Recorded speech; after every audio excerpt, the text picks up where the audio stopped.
குரங்கு பிரதம மந்திரி. The monkey prime minister.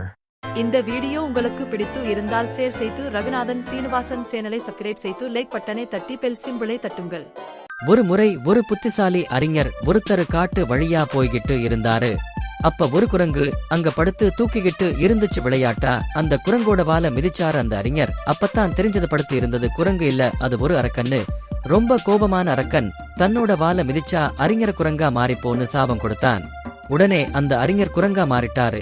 சிறு பிள்ளை போலதான் செஞ்ச தவறினால இப்படி குரங்கா மாறிட்டமேன்னு வருத்தப்பட்ட அந்த அறிஞர் அந்த காட்டுலயே வாழ ஆரம்பிச்சாரு. ஒரு நாள் அந்த பக்கமா வந்த பயணிகள் 2 பேரு ஒரு மரத்தடியில தங்கி இளைப்பாருனாங்க. அதுல ஒரு பயணி சொன்னார், நாளைக்கு நம்ம அரண்மனையில ஒரு போட்டி நடக்க போகுது. அதுல யார் தங்களோட அறிவை காட்டி ஜெயிக்கிறாங்களோ அவங்களுக்கு பிரதம மந்திரி பதவி கொடுக்க போறதா அரசர் அறிவிச்சு இருக்காருன்னு சொன்னாரு. இத மரத்தடியில் இருந்து கேட்ட குரங்குதானும் அந்த போட்டியில கலந்துக்கிட நினைச்சது. உடனே பட்டணத்துக்கு போன அந்த குரங்கு போட்டி நடக்கிறதுகளுக்கு போச்சு. அங்க போட்டிக்கு தயாரா வந்திருந்த அறிஞர்கள் நிக்கிற வரிசையில அதுவும் நின்னுச்சு. அதை பார்த்த காவலர்கள் ஆச்சரியப்பட்டு போனாங்க. அந்த குரங்கு போட்டிக்கு பதில் எழுதுற ஓலையில் தன்னோட பேரை எழுதி இருந்த பார்த்ததும் இந்த குரங்குக்கு வாய் பேச முடியலைனாலும் எழுதி புரிய வைக்கிற திறன் இருக்கு, அதனால இதுவும் போட்டியில கலந்துகிடலாம்னு அறிவிச்சாங்க. போட்டி திடலுக்கு வந்த அரசர் எத்து கனமானது இறகா இல்லை கல்லான்னு தன்னோட முதல் கேள்வியை கேட்டாரு. எல்லா அறிஞர்களும் தங்களுக்கு தெரிஞ்ச விடைகளை எழுதுனாங்க.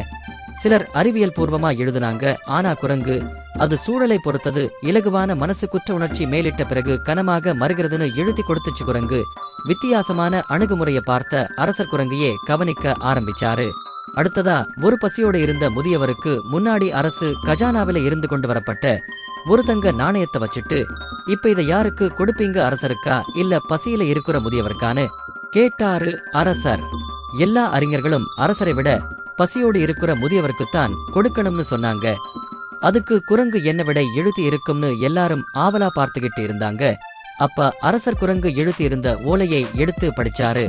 அதுல இந்த நாட்டுல ஒருத்தர் பசியோட இருக்கிறது அரசரோட தவறு. அவரு கஜானாவில இருக்கிற பணத்தை எடுத்து பசியோட இருக்கிறவங்களுக்கு சோறு போடக்கூடாது.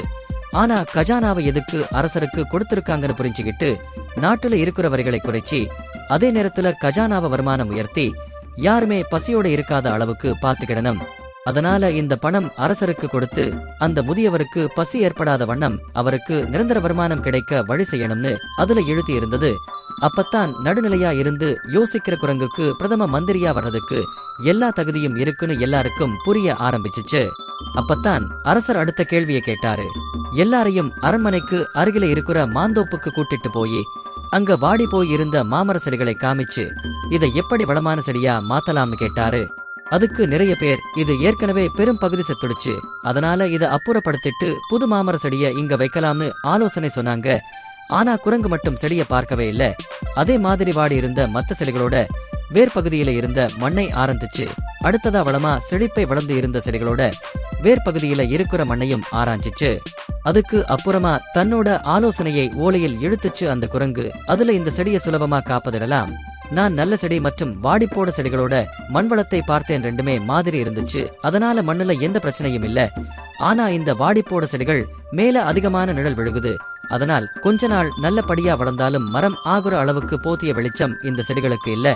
அதனால இந்த செடியை பிடுங்கி நல்ல வெளிச்சமா சூரிய ஒளி படுற இடத்துல நட்டா இந்த செடியே நல்ல மரமா மாறும்னு எழுதியிருன்.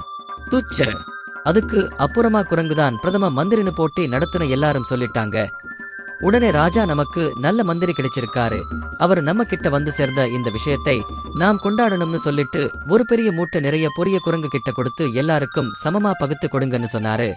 ஆனா அந்த குரங்கு எல்லாருக்கும் முதல்ல கொஞ்சம் பொரிய மட்டும் கொடுத்துச்சு. அத பசியோட இருந்தவங்க வேகமா சாப்பிட்டு முடிச்சாங்க. அவங்களுக்கு இன்னொரு தடவை பொறி கொடுத்துச்சு. திரும்ப பொறி வேணும்னு கேட்டவர்களுக்கு கொஞ்சம் பொறி கொடுத்துச்சு. இத பார்த்த அரசருக்கு குரங்கோட அறிவும் பகுத்து கொடுக்கும் போது பசியோட இருக்கவங்களுக்கு அதிகமாவும் பசி இல்லாதவங்களை கண்டுபிடிச்ச விதத்தையும் பார்த்து குரங்கையே தன்னோட பிரதம மந்திரியா நியமிச்சாரு. அடுத்த நிமிஷம் அந்த குரங்கு திரும்ப அறிஞரா மாறிடுச்சு. மக்கள் பணி செய்ய ஆரம்பிச்சதும் அவருக்கு இருந்த சாபம் தன்னால நீங்கிடுச்சு. இத பார்த்த எல்லாரும் ரொம்ப சந்தோஷப்பட்டாங்க.